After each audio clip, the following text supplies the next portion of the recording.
trickle in.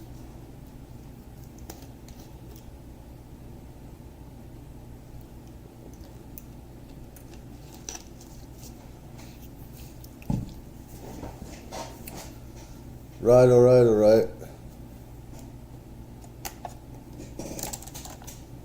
Hope everyone's having a good night. Let's get everything set up here. I wanted to go over this because I have my own experiences and knowledge about UFOs from people I know on the inside as well. So, let's see here. This is a new Whistleblower here. And he has a special here. Happened at 5 o'clock, so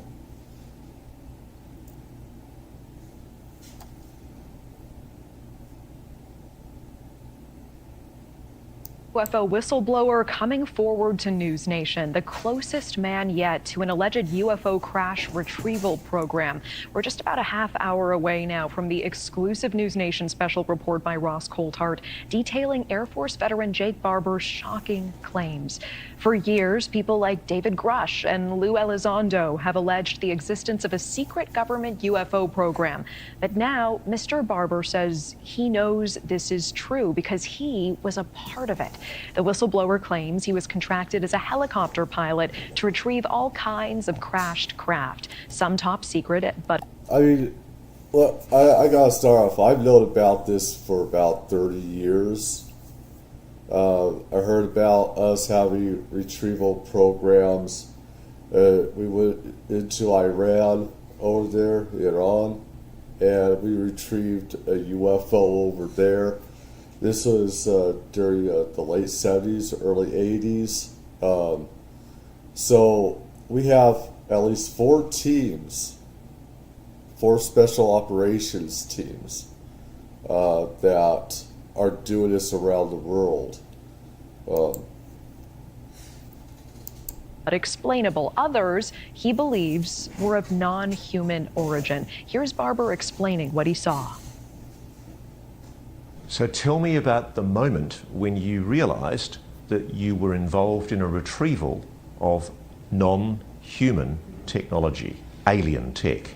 So it became very clear the first time our communication process and procedure was modified. And then just visually looking at the object on the ground, you could tell that it was extraordinary and anomalous. It was not human. How close did you get? Well, I was a helicopter pilot, and I operate with 150 foot to 200 foot long line. So I got within 150 feet of this object. What did you see? I saw an egg, a white egg.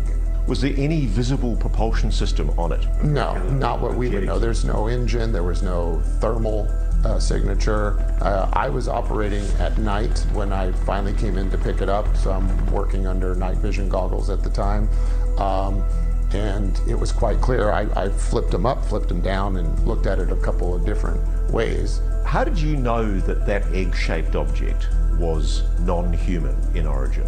Well, visually, after seeing visually you're going to know that's different from human. It was clearly something that was ridiculously looking.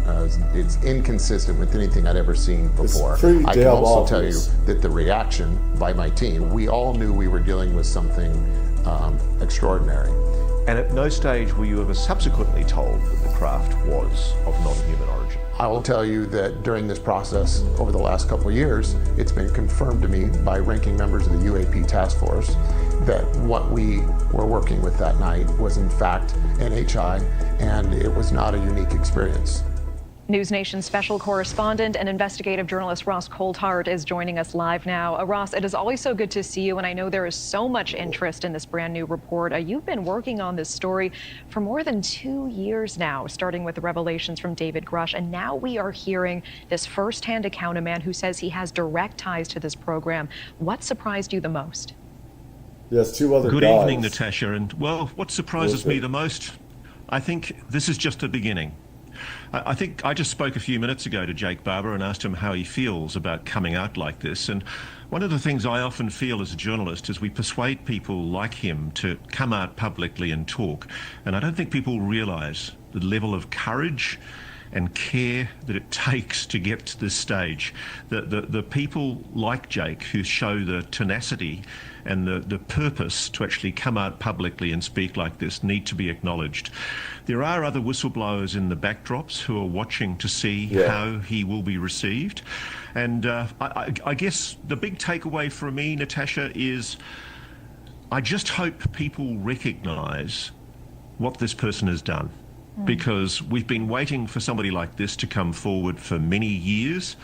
And I just hope that the UAP research community, and more importantly, the Congress, the new president, and everybody in the mainstream media sit up and take notice and start asking questions. That's what my takeaway is. I'm very, very concerned to make sure that there is momentum from this man's quite courageous decision to come forward and speak. Absolutely. And I know that your special will feature some never-before-seen video of one of these alleged UFO crash retrievals. What can you tell us about what we're going to see tonight? You're going to see the egg. You're going to see what Jake Barber describes as a 20-foot long, large SUV-sized, perfect egg. It literally is. It's like Mork and Mindy. It's like Nanu. Let's get right here. This one here.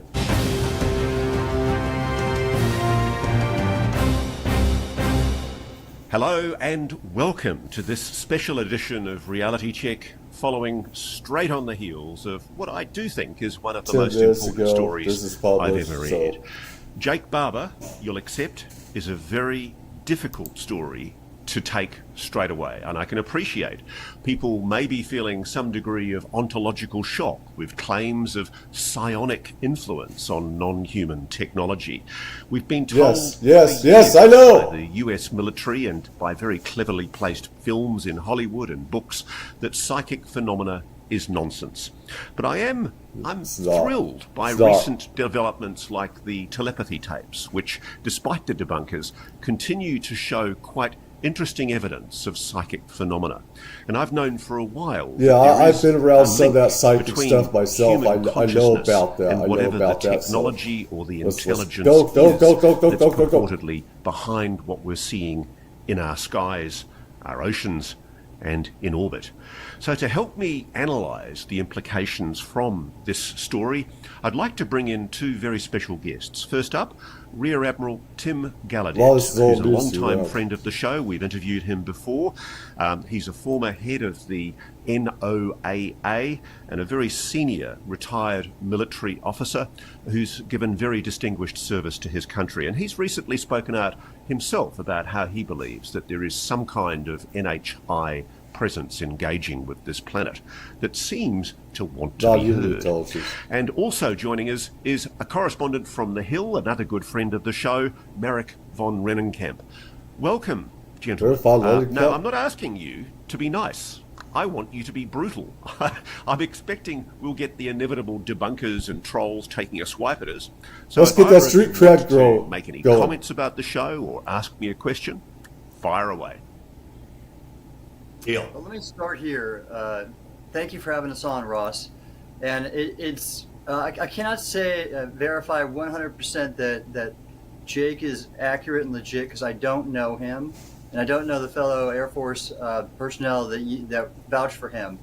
But I do know John Blitch, the former DevGru officer, and so off the cuff with his endorsement and voucher, I'm inclined to trust and think that Jake is legitimate. And that's my first spot on that. Yeah, I don't know whether we made it clear enough just how distinguished a military career Lieutenant Colonel John Blitch has. He's a former Delta Force officer, so it's quite unique to have somebody from his background speaking publicly. And I served in the Delta Force extensively on the phenomenon. He's taken a very close interest in it, and he's got a forthcoming book coming out. He's also, as you'll learn in an interview that we do with him later next week, he's an experiencer, and he's had direct experience of the phenomenon. And it's quite chilling what he describes happened to him. And it's interesting, Tim, a lot of military personnel have actually said to me, including people, elite operators from the Special Forces, they've talked about their experiences with the phenomenon. In one of the things that we did as a preparatory exercise for this story, we actually went to a field very close to Fort Bragg, where the very That's where elite Special of Operations the is. American Special Forces are located. Yes. And we actually did CE5 with some of the people who have assisted in the preparation of this film. They are very, very interested, a lot of these elite military operators, in this kind of phenomena. I hope I don't get copyright. it. And as you say, Colonel John Blitch is one of those people. And I hope I don't get copyright struck or anything, because usually I give it time, let them get their content, them get their money, and then I move and I swoop in. The other people are getting on this as well. I have my own experience, and my own experiences and stuff like that, where a lot of other people don't.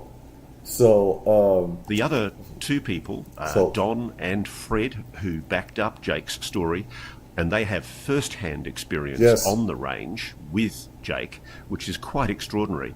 They are elite Tier 1 military operatives, very highly trained, the absolute creme de la creme of the military special forces in the United States. And it was an honour and indeed a real pleasure to get to know them. They're good human beings. They derive absolutely no benefit from telling me what they've told me and supporting Jake's story. And I find it intriguing because I freely admit, when I first spoke to Jake and I said, so how are we bringing down these craft? And he explained to me it's not the bringing down that's the issue, it's the summoning. How do we get them to come in the first place? And as we all know, there's long been talk, notably at Dr. Stephen Greer, for example, has talked about something that he calls C5, where through meditation and some kind of trained meditative psychic involvement with the phenomena, it's been asserted that it's possible to attract the phenomenon. And look, I'll be honest, I was a skeptic about that until I met people who could do it. And I've been in the presence of people who were trained as psionic assists by the US military, and I've watched them do this summoning. And I know it's confronting, but by golly, it works. Ross, I'll just jump in and I'll say, first of all, congratulations on an extraordinary interview. I know you put a lot of time and effort into this, so congratulations. The allegations are truly extraordinary. I think everybody will agree on that. But if you haven't punched Jake Barber's ticket to another congressional hearing that I think you spurred the congressional hearing that Dave Brush made his extraordinary allegations and revelations at. If this does not spur another hearing that brings in more witnesses, then we have a major problem. And I know you've spoken about this, but this is near and dear to my heart. This is a constitutional issue. Congress appears to be very much in the dark about these allegations, and they are extraordinary allegations. But the more people that come forward, the smoke is it's overwhelming. It's overbearing at this point, I think. And kudos to you. And I think, Ross, when we spoke last, several months ago, we spoke of kind of a critical mass of whistleblowers coming forward. And I think this is a major step forward in having kind of that mass of individuals, right, that is self-sustaining at some point, that we hopefully will get more clarity and get more investigation and true investigation. The hearings on the House Oversight Committee, while I got a huge problem with this bullshit of government. Never trust the government. They're the biggest bullshitters that there is. Never trust the government. This stuff just needs to be put out. Forget the government. Forget them. They want to control their narrative, their story. They want to keep it a secret. They've been keeping this stuff a secret. The House Armed Services Committee has a way of closing and blacking everything down, shutting everything down, keeping it in the dark, saying that none of this stuff is real. There's no evidence of non-human intelligence when there is right in front of their faces. No. Fuck the government. We could do without government. Get the government out of our lives. Keep it the fuck out of our lives. We have psychic abilities. We have telepathic abilities.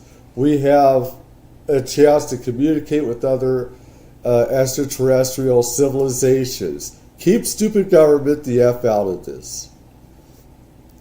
In some ways. We need to go to the stars. We need to move on from this planet and move off from here. We need a change into enlightenment. But we need to get rid of the government that we have now. It needs to be totally destroyed and remade into something better than it used to be. And that's keeping government out of people's lives and stuff. I think informative. I think we need something with teeth. We need subpoenas. We need some real steely-eyed, a very hard look at this. And if Congress isn't up to the task, then the incoming Trump administration really needs to shake things up. I agree with you, Merrick. I mean, I've had months of people, in some cases, abusing me or threatening me because they get angry that we're not just saying everything we know. And I think one of the problems out there in the field of social media, they have to be protected. UAP world, is a lot of people have no idea how hard it is to persuade somebody like Jake to speak publicly. It has been over 2 years now. It's been an... I mean, the thing is, a lot of people have been killed to keep this stuff a secret. The old days, there'd be a car crash, there'd be a suicide, something like that they say that the person committed, and they would lie and say, that this person was in the military, this person was a contractor, but they decided to kill themselves, or they were killed in a freak accident or something like that, when in fact they were killed to keep their mouths shut from going public about secrets like this. This has been happening since 47 and stuff like that. So, enormous job basically persuading him of the merits of coming forward and persuading him that he can feel safe about doing it. But the thing I really admire about Jake, and I think we explained this in the story, but I want to re-emphasize it. He explains in the story that the people that he liaised with in the Pentagon's UFO office, they've confirmed to him that what he saw on the place he terms the range was alien tech, NHI tech, non-human intelligence technology, and that's key. And what people need to understand is before we put Jake on television, we've actually gone through the process with him of watching him give evidence. So we've been with him when he's gone back, and actually I was consulting with him on the weekend when he was actually telling his aerospace employer that he was concerned about the safety of himself and the safety of his men. There had been a confrontation that we're not going to go into a lot of detail about, but basically his team came to the conclusion that their lives were under threat. It doesn't get any more serious than that. Yeah, they also came to the conclusion that they believed that the old days they would kill them. Knew have been murdered to protect the secret. And moreover, there's been ongoing threats and intimidation of people to protect the secrecy of a program. Forgive me. Let's go back a little bit because I'm talking too much. I need to shut my mouth a little bit. I get overexcited, and I want to put my own input on what I know as well.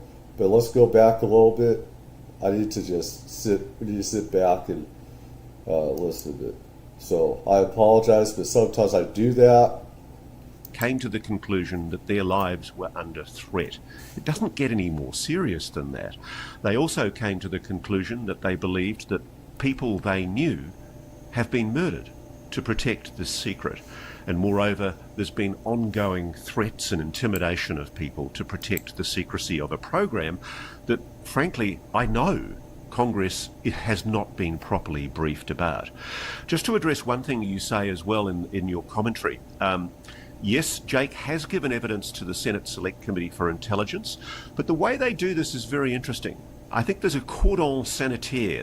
They protect the politicians by bringing in witnesses like him who are so explosive, and they sit them down in front of the staffers. Yes, it's all recorded. It's all done according to the proper form in a skiff, and they're properly attended by all of the very senior staffers. But what concerns me, the reason why Congress, I think, is aware but also not aware at the same time, is because you have this ridiculous situation where congressional representatives, they're frightened, they're scared of this UAP issue, and they're intimidated by it. And so they send their staffers, often their legal counsel.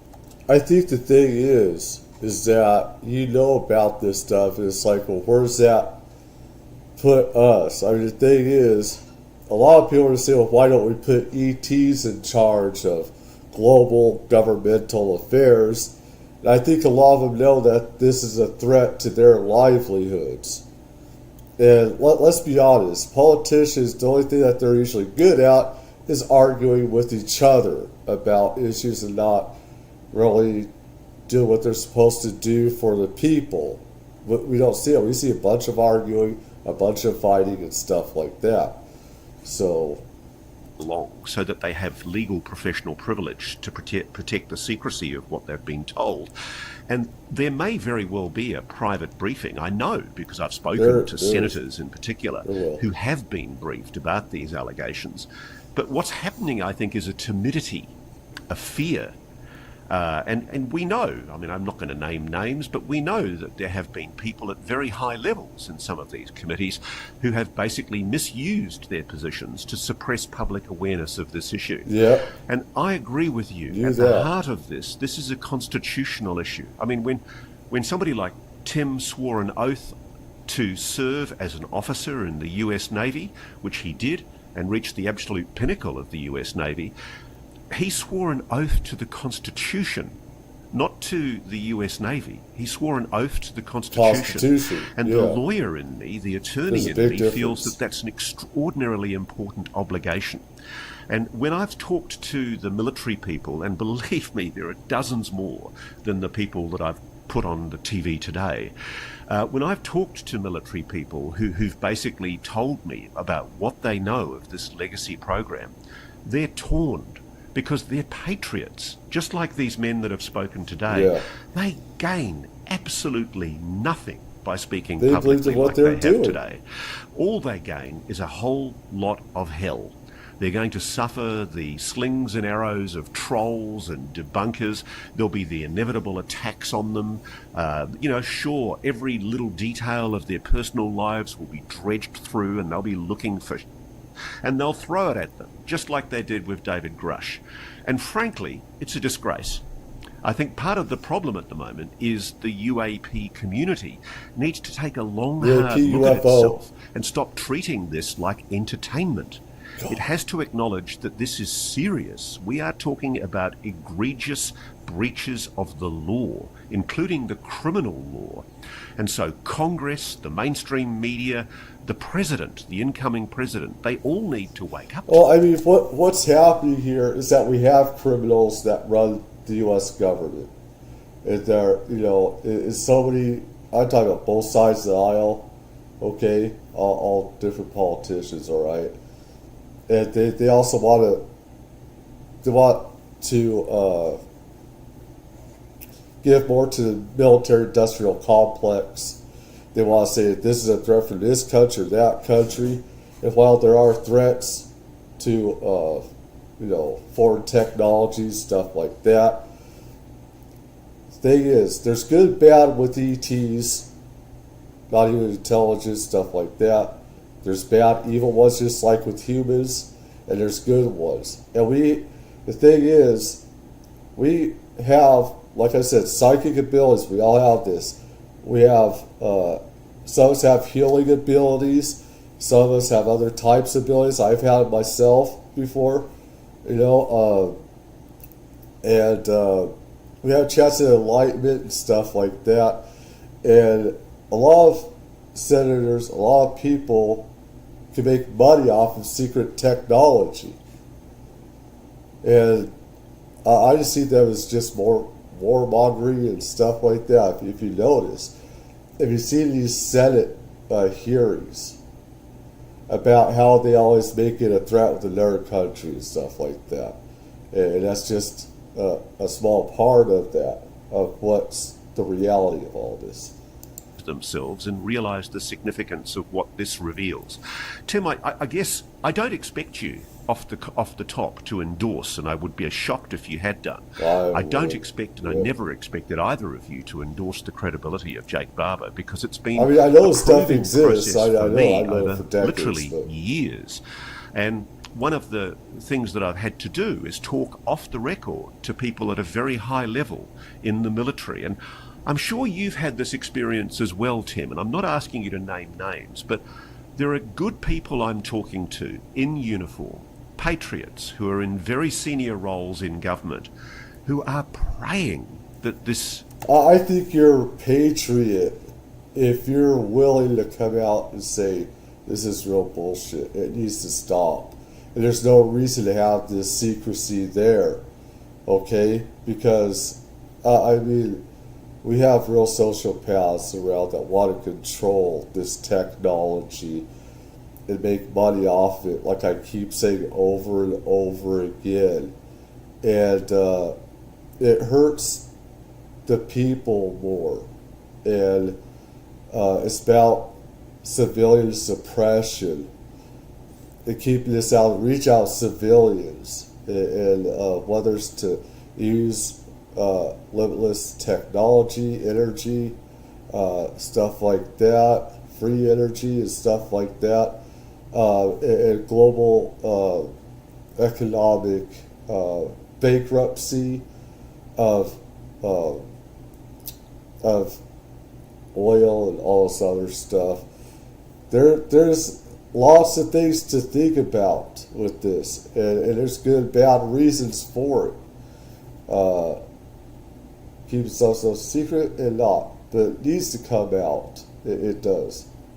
Story makes a change, because they do genuinely want the public to know, and they're absolutely terrified about the consequences of an unchecked national security state being allowed to spend billions of dollars of taxpayers' money without proper accountability. And I think the intimations behind what's described by Jake and his team about the threat to their safety, the fact that they feared that they would be murdered by their own employer or people associated with their employer, that is a very grave implication. So I guess, Tim, are you hearing the same desire, I guess, for change inside the national security establishment that you've come from yourself? Oh, everywhere. Dozens of people, and the list is growing every day, Ross. And in fact, that's why I wrote the op-ed I did after I testified in the last congressional hearing, where I contrasted my testimony and that of John Kozlowski's, and stating the fact that the government is keeping UAP largely classified. And I think it's time now for the public to know. And I do that out of the sense of patriotism that you just mentioned, Ross. And as does Merrick. He served in the government too. And we want the truth. That's what we're pursuing here. And I actually, though, I will go and say a few comments about Jake.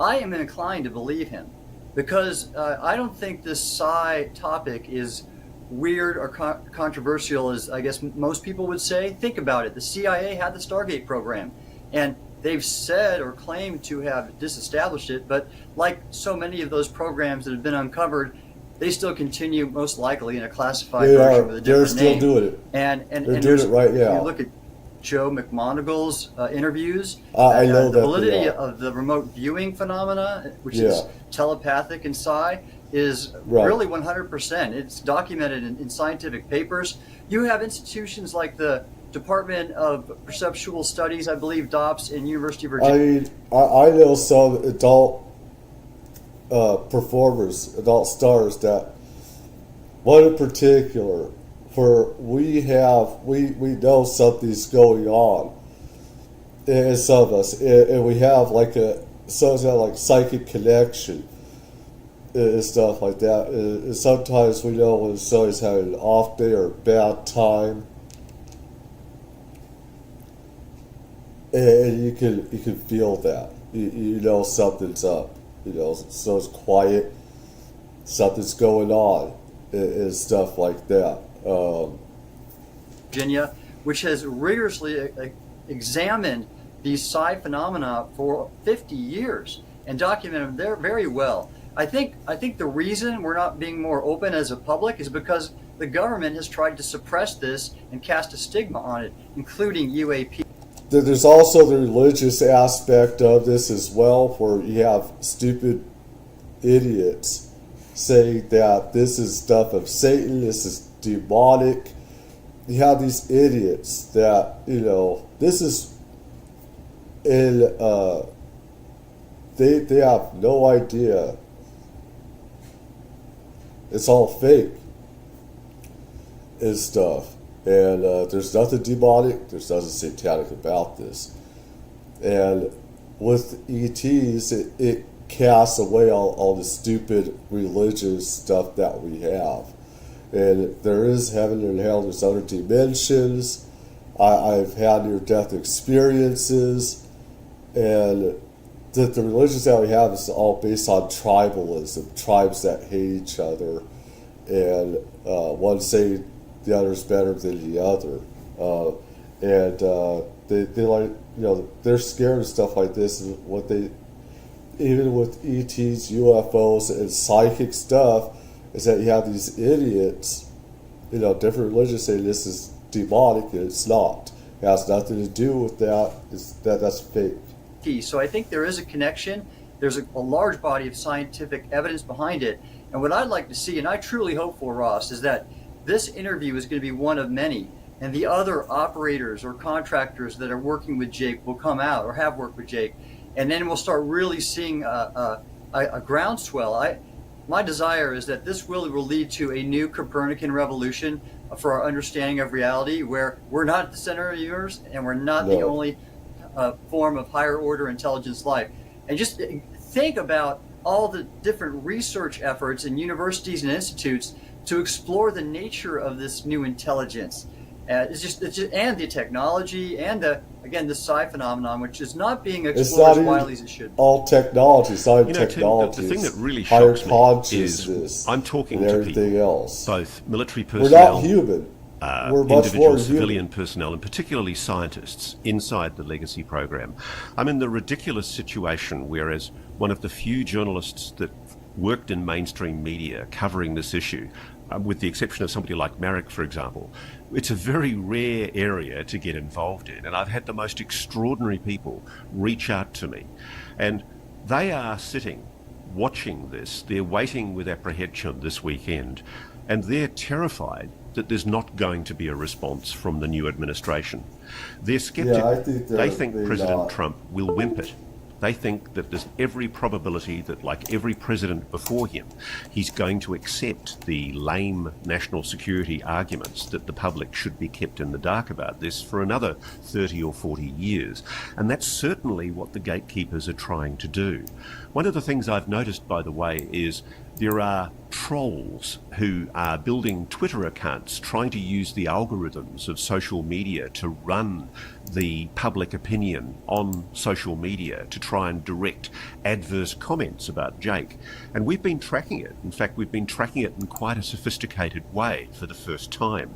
And we're already aware that there are people who are almost certainly connected to the intelligence community who are involved in disinformation, active disinformation, to try and spread lies, basically, about these people and about these allegations before the public even hear them. It's fascinating to see a coordinated public campaign, and I believe it's being run from sections of the defence intelligence community. And if you remember, Tim, you'd know your law, Executive Order 12333, it forbids the running of intelligence operations against the American public by any intelligence agency in the United States. And Marek, you're probably aware of that as well. I think the implications of this story are enormous, because What it suggests is that there has been an intelligence agency for whom Jake worked and acknowledged that he worked as a non-official cover, basically working through a private aerospace company, and they are essentially administering a program which is being kept from Congress and from the knowledge of presidents. That, to me, I think, is the gravest implication behind what we've exposed today. Absolutely, and if these allegations are all true, we're looking at, number one, just as you said, a constitutional crisis, but also this potential intelligence operation against American citizens, right? So you have two strikes, nothing short, if this is all true. I mean, you could easily see a Church Commission 2.0, right, which is the famous congressional committee that was stood up in the 70s to investigate abuses by the intelligence community. You can easily see something like that being stood up as these whistleblowers continue to come forward. And I just want to make one point to the your listeners and your viewers, Ross, and that is that I think it's easy to get lost in the hype around one whistleblower, in this case four, but this is much broader, right? We've had Chuck Schumer, previously the Senate Majority Leader, put forward 64 pages of legislation that alleges exactly what Mr. Barber alleges, and we've had Dave Grush, a whistleblower, go under oath to say the same thing. We had Lou Elizondo go under oath to say the same thing. Admiral Gallaudet, right on this call, went under oath, and I don't think you had firsthand knowledge, but I think you testified to the fact that you believe that this is all, that these alleged programs do exist, and that information, extraordinary information, is being hidden from the American public. And it's not just those individuals. We had very credible people in Congress. Senator Marco Rubio, likely to be the Secretary of State in the incoming Trump administration. Sounds like he's going to sail through the confirmation process, has said some extraordinary things and vouched for the credibility of these whistleblowers. So look, it's easy to get wrapped up in one story, and this is a huge story, Ross. Again, kudos to you. But let's keep the bigger picture in mind. And I just want to add one thing. I have confirmed with Dave Grush, and again, most of your listeners and viewers might know, but briefly, Dave Grush was a former high-level intelligence officer who conducted a lawful investigation of these alleged retrieval and reverse engineering programs. Testified. I do unlawful ones. 40 witnesses. That's all I can get built done. A case on over 40 years. And I spoke with Dave, and this is interesting. He mentioned that Jake Barber is not one of his 40 witnesses. However, Barber is clearly, and all of the three individuals, the operators that corroborated his story, at least vouched for him, are clearly high-quality witnesses that are saying the exact same thing. So unless somebody's writing some extraordinary fan fiction for who knows. I mean, from what I know personally, even if he was a fake or others were fake, I know that these things exist, these retrieval programs, so it doesn't matter. And of course, no matter what, some people that have said stuff in the past, say that they know stuff, they've been put forward from high parts of the FBI or CIA to put out misinformation. Like say there's an alien invasion, like some stupid YouTube streamers are doing, that don't know what the fuck they're talking about, and stuff like that. And they do that to make people that, like me, that have had UFO experiences, real UFO experiences, that have known people on the inside and stuff, like talk with people, I should say, on the inside and stuff like that. And to make us look like mental crazy people.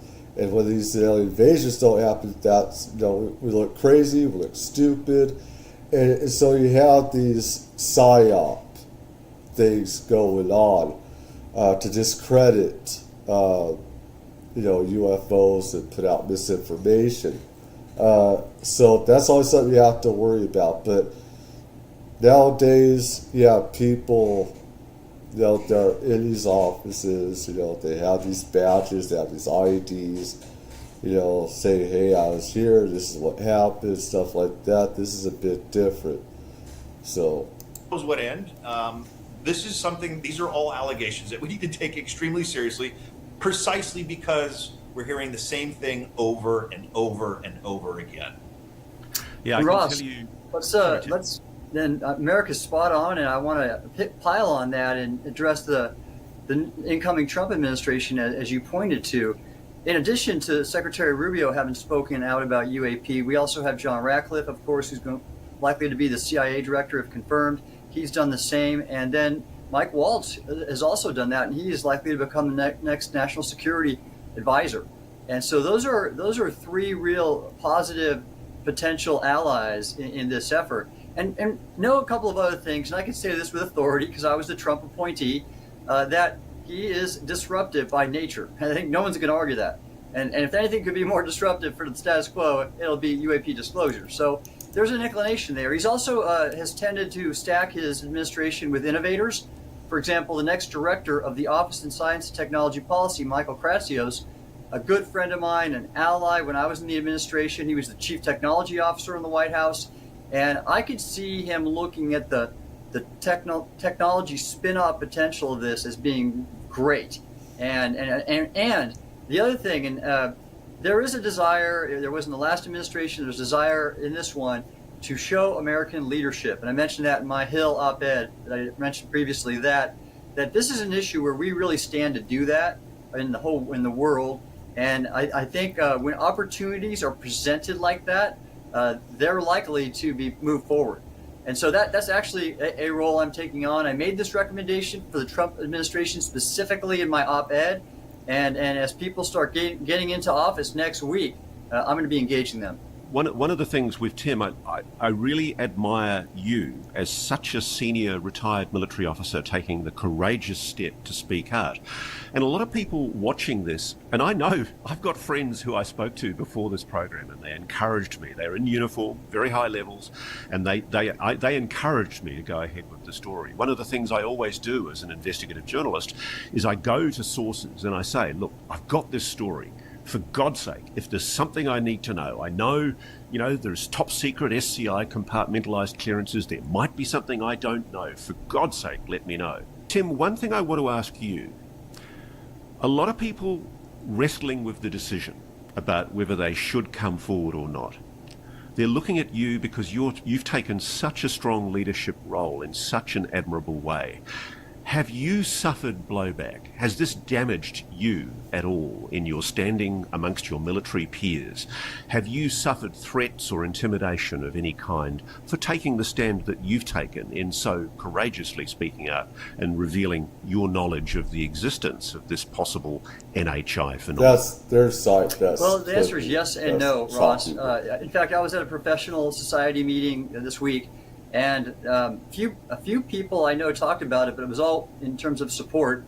And otherwise, my reputation as a scientist is really kind of unchanged, because some of these communities in ocean science and atmospheric science aren't necessarily following this topic writ large. So professionally, no. It's only been in some of these media outlets that these professional trollers, as you mentioned, whose credibility and integrity are near zero to me, and who I really don't take any stock in. That's been the only source of blowback, and that's just going to happen. It goes with the territory. I testified in front of Congress probably 12 times in my life, so it's just what comes with the territory. I can handle it. So, Marek, help me here, my friend. You know the Hill. You know the politics. What are those jelly-backed, weak politicians going to do when they get this story? Are they going to respond? Do you think there's going to be any change? That, Ross, that is and I like the way you framed it. Thank you for that. I'll say it. I'm down here in Australia, so no, they can't get at me down here. That's right. Look, I mean, if it were up to me, every alarm bell on the Hill would be going off, and every office should be going off. And I fear that most people just They're sweeping under the in rug. the government. There's something called agenda inertia, right? There's always some other pressing issue. There's always China. There's always Other Ukraine. BS, There's yeah. always the Gaza potentially ceasefire. There's always another issue, and I can see how UAP is continually downgraded, intentionally or not, because there are other burning issues at play, and that I fear. And I'm going to go back to what I said earlier, but I fear that people lose the big picture of where we are and what has happened over the last 5-6 years in this on this extraordinary topic. Much thanks to both of you gentlemen. So I hope that people on the Hill, staffers, do not view this in isolation and realize that there's a heck of a lot more to this. There are many other individuals that have come forward already, and that Ross, you clearly are in touch with, that are thinking about coming forward. I just want to quickly take a minute just to echo, Ross, your kind words about Admiral Gallaudet, because he's demonstrated extraordinary leadership out of uniform, and as I think many people know, he took this very seriously when aviators off the East Coast were observing UAP. This is something that alarmed him, and he is standing up for those guys that maybe because of stigma or because of a lack of process or procedure or what have you, were not able to stick up for their own air safety needs, right? Their own safety of flight needs. So a credit to you, Admiral Gallaudet, for bringing your voice. I mean, it's not everybody we have every day that we have a chief meteorologist of the Navy, I believe, and a former acting head of NOAA, which is just an extraordinarily important institution and government agency. So thank you for that. Well, thank you, American. I want to say kudos back to you for your courage to speak out. I know you're taking the same risk, but you made a couple of points, and I want to add to one of them about all the wrong that is in covering up this issue of UAP. And another is a use of our taxpayer dollars. If any of our taxpayer dollars are being put forward to pay these contractors that are engaging in corporate warfare, that's a problem. That is not how Americans want their tax dollars spent.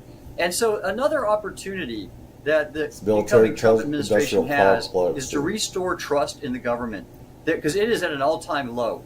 And just for years, it's been declining. I think the last 4 saw a degree of dishonesty that shocked a lot of Americans. And so there's a chance to change that. And I think coming forward with UAP in a deliberate, controlled fashion might go a long way to restoring that trust. So, Tim, one of the things I've been wrestling with is an explanation of how something as monstrous as this kind of cover-up could possibly be perpetrated without the public knowing about it, without it being officially disclosed. You've worked inside the defense establishment. How do they keep this sort of stuff secret? I mean, why hasn't it leaked before? Misinformation. Well, this is this is why your interview with Jake is so interesting to me. Psychological because you can tell without him coming out completely, the levels of compartmentalization, if you will, how compartmented is that what I want to say, that effort was. He was just security and logistics. He didn't talk about the operators on the ground attaching the sling to the object or whatever else, the exploitation that's going on afterwards and wherever. And so that was interesting. That just showed the compartmented nature of that is one reason it's been difficult to get out. Money, power, all those reasons. Those are factors. And again, I think someone else has said this before. I have too. That there are a lot of technologies and modes of operation and tactics, techniques, and procedures that the public does not know, and I don't want them to know, in terms of how we conduct intelligence and counterintelligence, that have not come out. So we're not great, but we are pretty good in some areas about keeping things under wraps. So it doesn't surprise me. However, when you look at what's being revealed now, things like Roswell not being a hoax, other UAP crashes occurring, and we're seeing and hearing about largely being reported by terrific journalists like you. I think we're seeing that what's happened is things have come out. However, the government has done a very good job at stigmatizing and putting disinformation out to discredit the information that has been reported on. The one thing I wrestle with is, I said earlier how I really did. I mean, I went out of my way to give anyone a reason for me not to run this story. You know, is there something that's so sacrosanct, I beg your pardon, about the retrieval program that means that it shouldn't be revealed? You know, one of the arguments that I've had very weakly put to me by somebody quite junior in the CIA was, I suspect, a speculative comment. They suggested, look, maybe what this is all about is protecting technological advances that have been made using this technology that's been recovered, and we don't want to show our adversaries that hand. And they Tim, have it as well. They have this as well. You're the president. You're sitting in the Oval That's Office. Complete bullshit. You've just been elected, and a carping journalist like me from outside is begging with you to reveal the UAP program. And the head of the CIA Office of Science and Technology, probably OGA, walks in the door and he says, Mr. President, if you reveal this, you are going to blow open the biggest secret in American history, and you will jeopardize the biggest technological advances of our time. That's complete bullshit. Do you believe, Tim, Mr. President, that the disclosure of NHI, the existence of a non-human intelligence, is possible without compromising the kind of programs that we're talking about? Absolutely, I do. And that was the whole purpose of the Schumer Amendment, the UAP Disclosure Act, also called that, and that it put forward a process for the president to approve controlled disclosure. And I am absolutely on board with protecting technology secrets, national secrets, for national security. Of course, yes. But the public can know and should know that we are not alone, and we should be researching that and getting a better understanding of where we're at. I don't believe that at all. I don't believe that with BS a national at all. strategy of ignorance, as Chris Mellon would say. And Merrick, I'd like to get your view. You're the vice president. You've got to make the decision as well. Keep everything a secret. What would you say to that? I mean, I'm really interested because at the heart of this, there is this argument that continually is raised by outsiders that the most plausible reason for the continuing cover-up is the argument that it's a slippery slope. That if you disclose the existence of NHI, you then disclose inevitably the existence of these programs. And I don't buy that on the level. I know from my own sources that the Russians and the Chinese already know that we've recovered technology. They do. In fact, I know that they know. In the very early days of Glasnost, we actually collaborated with the Russians on a retrieval of a craft in Russia. Now, of course, things have frozen since then, and there is obviously hostilities between Russia and America, and we are sadly on the brink at times of war or possible conflict. But Marek, do you think that disclosing the existence of NHI would inevitably jeopardize national security projects of enormous significance? No, it exposes the corruption of our government and other governments as well by, saying, this is about also enlightenment and everything else, about wanting to keep this a secret, making up excuses. And the thing is that the public should have access to this technology to go off-world, to use it for free, limitless technology, energy, and stuff like that. They're going to make up all this lies and BS and say we need to keep this secret. We need to keep this technology a secret. But they're making money off of it and everything else. You have a bunch of psychopaths running our government and say we need to keep this secret. That's all BS. Because different sides know about, technologies, secret technologies we have and that they have. And honestly, this could change it where we don't have all these wars in some ways. There's always going to be a threat, including outside galactic threats, extragalactic threats as well. So, I wish they stopped on this stupid BS of other countries and stuff like that. It's just ridiculous.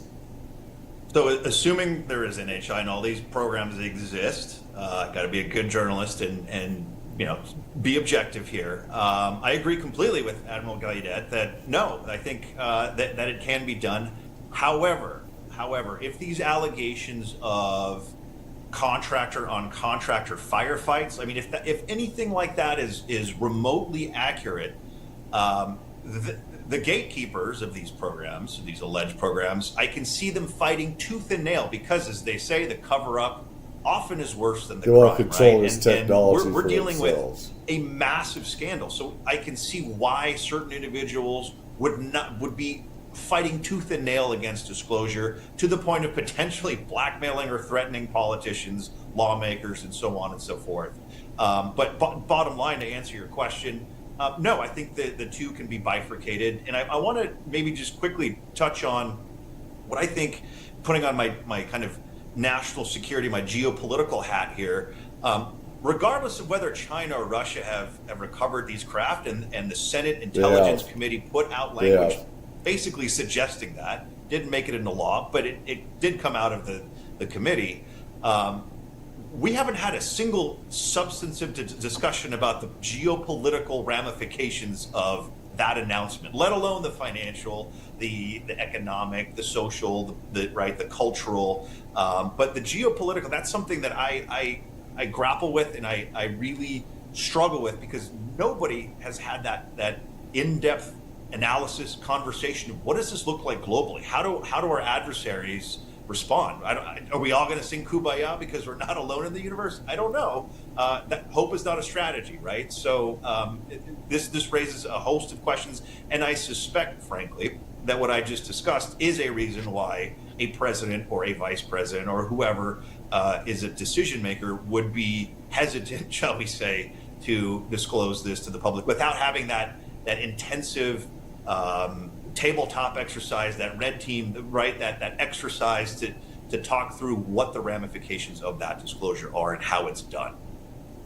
I suspect it's easier to keep the cover up and not have to reveal embarrassing secrets and corruption and probably impropriety. This is also a thing. It shows how corrupt our government is, including other governments as well. It exposes real government conspiracy that's mainly from the United States that's been covering this up, is the biggest one. Out of all other superpowers, it's been the United States telling other countries to keep it quiet, including us telling the Russians to keep it quiet as well. Before Putin got into power, there was a huge release of classified reports of UFOs by the KGB and stuff like that. And there's a way to. I had a lot of stuff as well. But the United States did not like this stuff being out.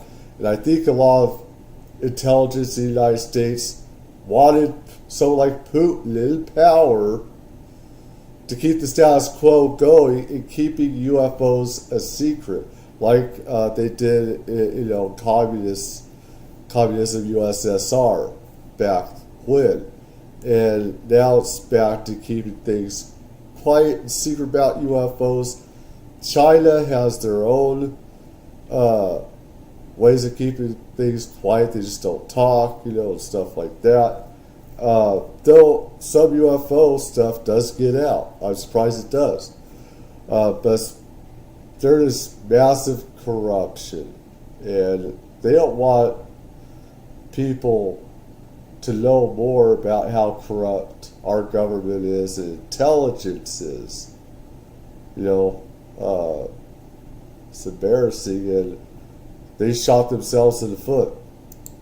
I mean, I think the thing that's always fascinated me about this is Donald Rumsfeld, literally one day before 9/11, reveals, I think there's a 2 or 3 trillion, I've forgotten the exact number, $2 or $3 trillion unaccounted for inside the Department of Defense. And auditors basically can't explain that incredible amount of money. The implications that I'm hearing from many, many people is that there are underground facilities that have been built to house these facilities. Lots. I even know the locations of some of them. I know too. I've been exploring witnesses who've told me that they've been inside There's those Edwards, facilities. all those other I'm very bases, interested in we have hearing from underground, people who goes are to aware of those facilities. dirts, And the government down deep needs to underground know military bases, that this stuff is like being that. talked about. It's all So over the United if this States. is important national security infrastructure, they have to provide a very good reason, very, very quickly, for why the public shouldn't be told this. Because I know a lot of people out there in the UFO social media world, they think everything should just be recklessly released, and they think there should be catastrophic disclosure, full speed ahead, and damn the torpedoes. I don't agree with that. I've got friends who've been injured in service because of information getting out and being publicised in a way that compromised them in a very dangerous situation overseas. I can understand the need for sensitivity on national security operations, and it's important. It's part of my ethical duty as a journalist to pay respect to that and make sure that we check it on the way through. Those are balances that need to be made. But I agree with both of you. I do think that it's ridiculous for the continuing, if it's true, and I do believe it is, that we are aware and have long been aware of the existence of a non-human intelligence engaging with this planet, it's time to stop lying about it. And the thing I find grave is that, without naming them or embarrassing them, there are public officials that have been induced by the gate. The thing with secrecy is taking our civil liberties away, like with the Patriot Act and stuff like that, these other acts with drones. You give the government an inch, they take a foot. And you can't get it back. They're not going to vote on, like Congress never has our backs. They never do. They're more for taking our rights instead of giving it back and protect us from data infringement and looking into our data and stuff like that. They don't care. They don't. But anyways, that's why I say, another side of, say, when it comes to infringement on our rights and our data and how government, law enforcement, and everything takes our data and keeping things a secret, you give them an inch, they take a foot. Except now it's thousands of feet. Gatekeepers within the last few months to put out statements and to even give evidence to Congress, flatly asserting that there's no evidence of this kind of extraterrestrial engagement with this planet. And it may very well be they're playing with semantics. Maybe we know they're not extraterrestrial, they're not off-planet. Maybe they're on-planet, as Tim sometimes suggests. Perhaps they're underwater, or maybe they're interdimensional. Whatever they are, all the above. I think we've got a right to know about them. And I think the public impatience is going to mount as a result of today's story. But I don't expect it to be the definitive moment, but I'm certainly grateful to both of you for giving your contribution to today's show. Thanks to both of you. Thanks so much for having us. Okay, so I'd now like to bring in scientist Dr. Jim Sigala to get his commentary and expertise on some of the things that Jake Barber has described in the story. Jim Sigala is a physicist engineer who's spent much of the last... Hold on, I want to see about this video if it's on here with that egg. I know it's somewhere around here on the internet that shows this egg UFO thing, and I don't see it right here. I see everything else, but not that. I see Aussie baby, but last few years researching anomalous phenomena, especially around the Uinta Basement, where the Skinwalker Ranch is located.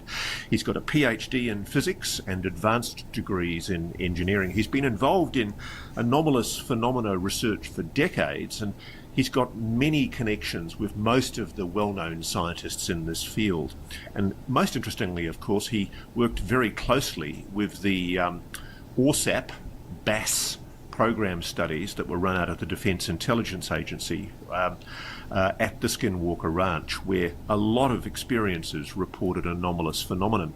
So, Jim, welcome to Reality Check. I'm obviously really keen to hear from you whether you think there's any similarities between the kind of things that Jake Barber's described, the anomalous engagements with Sure. whatever this object was, this craft was, and also the lesions and the injuries that he's describing. Yeah, so it was actually quite fascinating. As I watched the whole film, it was actually quite interesting. As you get to certain segments of it, you say, "Okay, I've seen that before. Yep, I've seen that before." And it's all very. And one of the nicest things is that somebody put it in the context of somebody was boots on the ground handling something that was obviously anomalous or unknown in nature. Where most of the interactions that I've investigated with other scientists, there was really the actual object that created the phenomena wasn't local. It was someplace else. You know, it might have been buried. It might have been someplace else. But this time, it was something that was very, very local. But what's great is that you get the same kind of reaction, the emotional reaction from the people, and the physical reaction of your physiology changing or your medical injuries coming to bear. So let's just have a quick look at the clip that we're talking POV about. I counts think are this is for the one wellness where craft and Jake our describes engineer stuff. the experience of escorting an unknown object in a box from somewhere in Africa back to the United States. Let's just take a quick look to refresh our I've always memory of been that. right. I've always We been right. transported what we called Always. mystery For boxes all decades the I've time. said I have this. no idea. It could have been empty. It probably wasn't empty, but we don't know what was inside the boxes. And what were you told if somebody tried to seize that box? What were your orders? We maintained the authority to use lethal force if anyone tried to seize those boxes. So whatever that box was, You it was kill extremely civilians. valuable That's to the US correct. government. That's correct. And after this particular mission, me and everyone on my team got extremely sick, like physically ill, and Our memory of that Let's go clip. back a bit. we transported what we called mystery boxes all the time. I have no idea. It could have been empty. It probably wasn't empty, but we don't know what was inside the boxes. And what were you told if somebody tried to seize that box? Yeah, kill What were your them, yeah. orders? We Yeah. maintained the authority to use lethal force if anyone tried to seize those boxes. So whatever that box was, it was Something extremely pictures. valuable That's to the correct. US government. That's correct. And after this particular mission, me and everyone on my team got extremely sick, like physically ill in the hospital. Within, weeks after this, I'd lost every hair on my body, and Yeah, I also lost the I was skin gonna on say my he arms. looked like some The couch skin's had actually been falling done. off your body.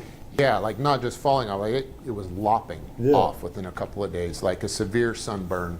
I ended up developing a severe heart murmur that I'd never had before. So Jim, what's your I should have reaction had to what Jake Close describes? captures on gay. Well, it seems to me that he was Yeah. in contact with some type of Radioactive. energy, you might say, Yeah.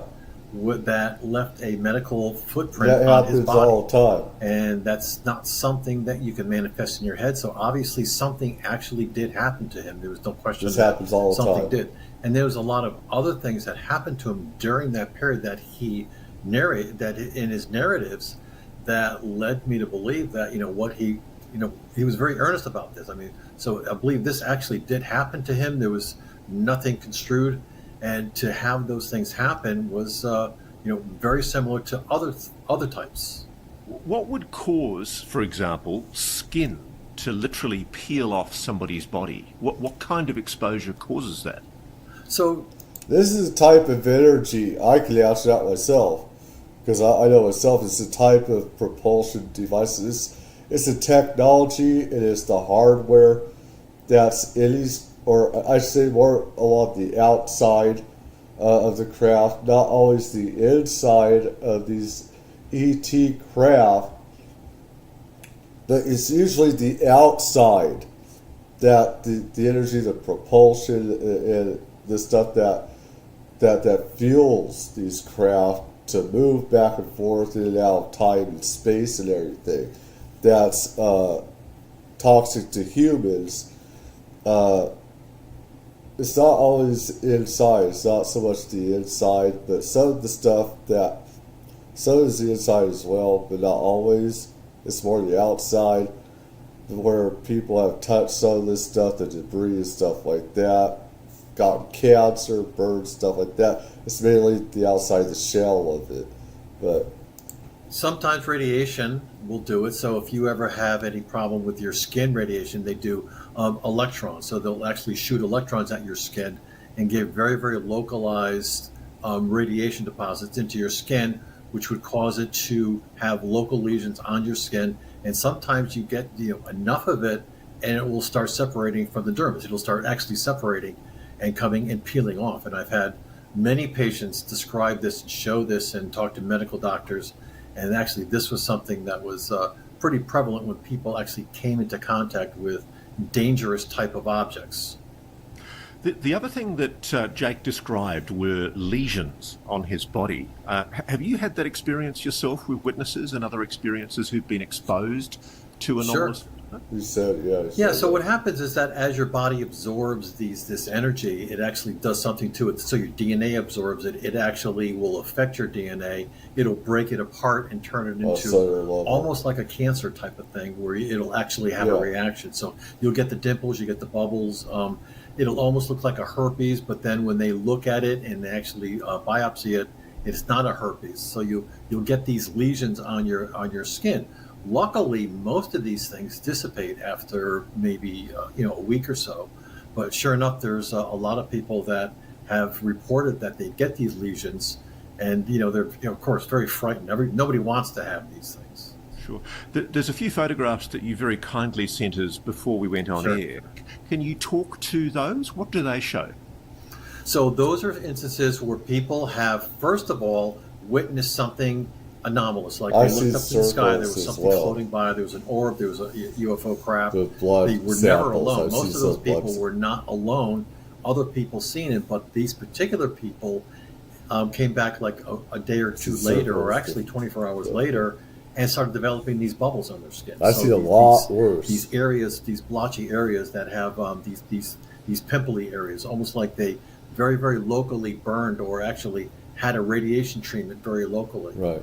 And then, of course, that led to I see a lot discolored urination, all the signals that you get, or all the symptoms you get when you have exposed or absorbed some type of radiation. One of the things that are very interesting, he talked about, is heart murmur.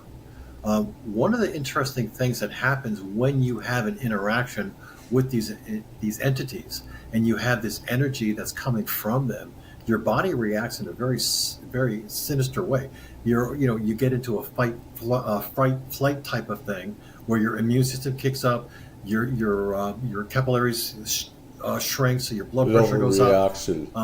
Then you start getting into this whole autoimmune reaction. Yeah. And when you get an autoimmune reaction and your body's trying to fight something, it doesn't know what it is because it can't understand what this energy or this thing is coming into your body.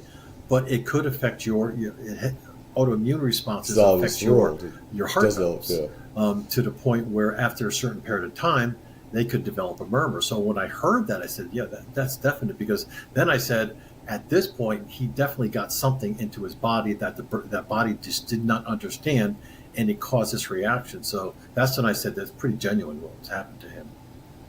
Wow, so you've seen these heart murmurs before? Yeah, we have several people that actually went away. In fact, there's a great study right now that I'm working on with another scientist where we're relating people that have these experiences with onset of autoimmune diseases that they're having. One of them actually leads to problems with the cardiac system. So yes, I've seen a lot of this. I mean, there's no suggestion there that the energy that's caused these injuries is being intentionally applied. I mean, do you get the feeling it's like an incidental consequence it's just of exposure automatic. to an It's object just there. that might not be intentional, or do you think that the people that are being zapped are being deliberately It's their zapped? energies, the device. No, I think it's actually, to be honest with you, I think something is trying to communicate with them. I think somebody's trying to give them something intelligent. Some people can interpret it, some people can't. Some people just think it's like, oh my God, what's going on? I got a headache. The other people actually say, oh, I just got a message from somebody, or I feel about this thing. Jake actually said, he felt great. He felt like, all of a sudden, he felt like amazing. I think that difference between the craft and extraterrestrial intelligence is different. I'm talking about the craft and stuff. Right now, he's talking about obviously beings and stuff like that. The beings can, in the touch and everything, their DNA and everything is a lot different. So when our bodies are alive, our blood cells, white, red blood cells, and stuff like that, it is alive. They have minds of their own. Sometimes our immune systems work for us. Sometimes they attack us. Sometimes we have a shitty body like I do, where it can attack itself sometimes. So it's like the immune system and parts of that, the blood cells and everything, it has a mind of its own and everything. And it acts differently than our minds would and everything else and everything. So you see where I'm going with this. And I actually forgot part of what I was going to say. Let's move on. Might be the message. So, you're standing in the path of some kind of communication that we don't understand from some type of entity we don't understand what it does to our outside body. Oh, so like when ET touches stuff like that, our blood cells, our immune system can react differently than our minds and the rest of our bodies will act because it's a foreign entity and stuff like that. So Body leaves lesions, it leaves marks, it leaves some medical footprints. What it does to our internal body, it gives us it gives us feelings, and it makes us interpret things in our brain. Our particular brains try to rationalize everything. So you end up feeling amazing, or you feel scared, or you feel So what happened to Jake is definitely something that somebody was trying to give him information.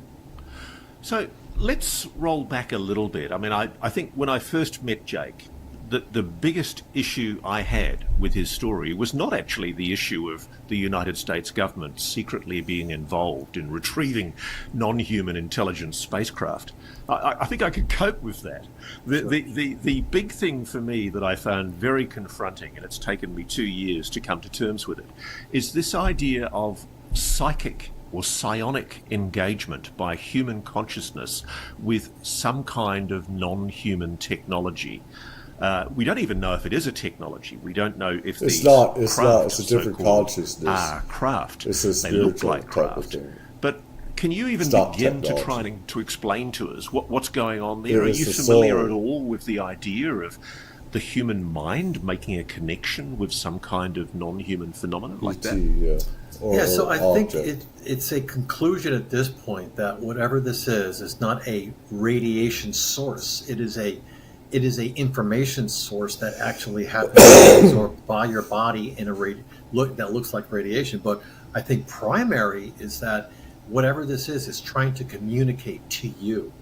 And so I've done a study over the past 3 or 4 years through the Institute with Hal Puthoff, where we've actually put people in a situation where they were in areas that have UFOs or have UAPs present, and we took their narratives out and also looked at the surrounding signals around them, and sure enough, they always claimed in their narrative state that I felt like I was being instructed to do something, or I felt like I was being told that I should be doing something, or I was told that something is amazing and having a wonderful period.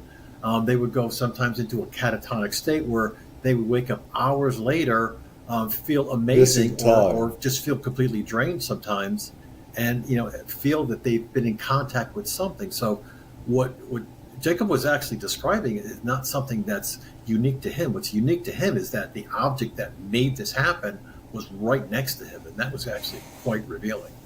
So, do you guys see that there's a lot of stuff that's not being said in this video?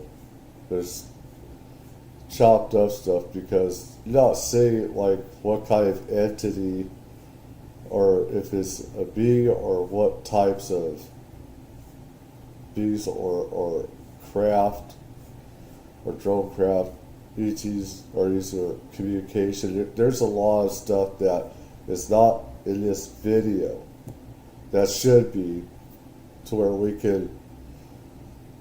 There's a lot of stuff being left out here.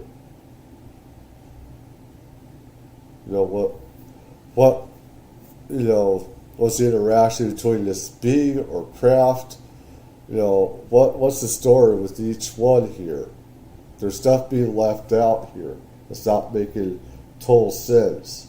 Had you heard the term psionic before? I have Oh.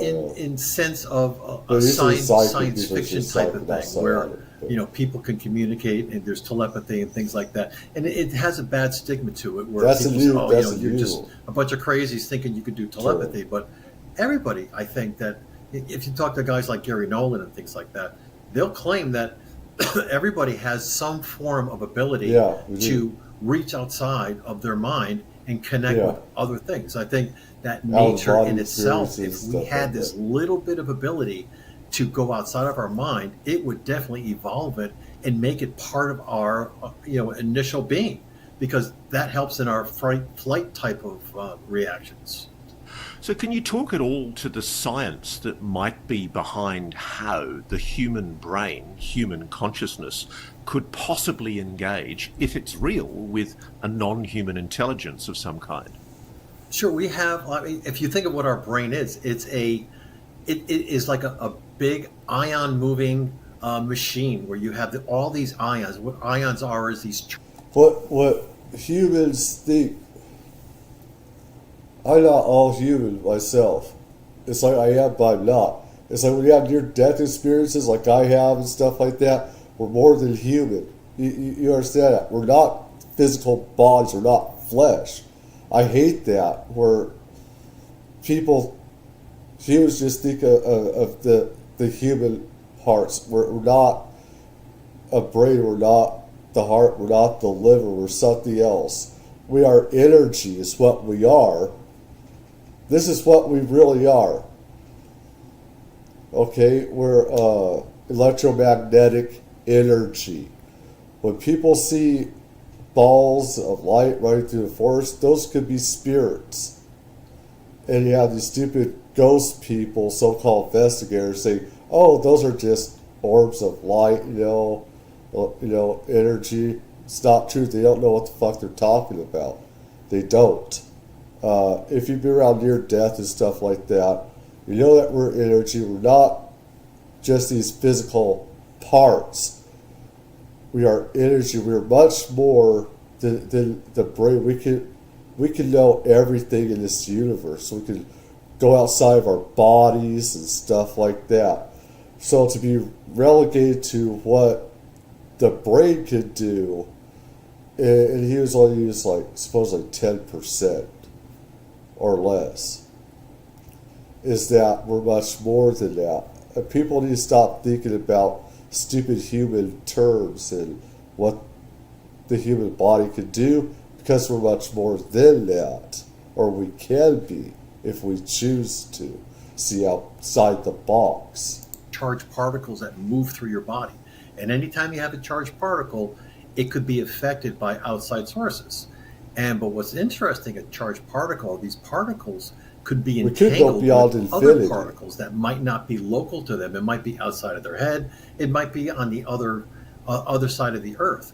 But we know for a fact that things like that, these particles get entangled. So if you have a neuron and that neuron happens to fire, and that maybe that neuron fires and it says, "Oh, you're looking at a flower right now," but that neuron is attached to or entangled with somebody else that has a different feeling, or an entity that might be able to control that.